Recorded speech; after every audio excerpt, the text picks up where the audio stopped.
জানাচ্ছি এবং তার আগমনকে আমরা এই পহেলা বৈশাখের উৎসবের পাশাপাশি আরেকটি উৎসব, যেটা একটি মহা উৎসব, আমরা সবাই এই উৎসবে যোগদান করেছি। আপনারা সবাই আমাদের জন্য দোয়া করবেন, তারেক রহমানের জন্য দোয়া করবেন।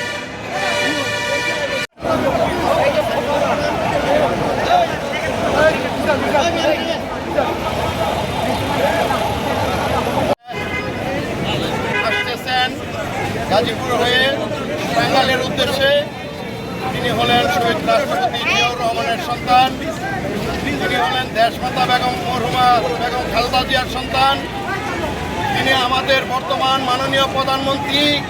তার আগমন উপলক্ষে আমরা গাজীপুরবাসী আজকে যেন মনে হচ্ছে ঈদ উপলক্ষে যেরকম আমরা আনন্দ পাচ্ছি, ওই রকম তার চেয়েও বেশি যেটা কোনো ভাষায় প্রকাশ করা যাচ্ছে না যে আমরা এত আনন্দ করতেছি। কারণ হচ্ছে উনি যখন শৈশব সময় ছিল, ওই সময় গাজীপুরে একসময় তিনি দাঁড়ান, এখানে দাঁড়া যাবে না। সাংবাদিক ছাড়া বাকি যা আছেন আপনারা পশ্চিম দিকে এবং পূর্ব পাশে দাঁড়ান। আমাদের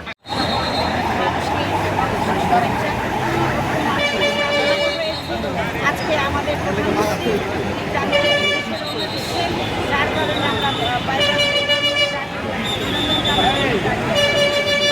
আর একটু নিচে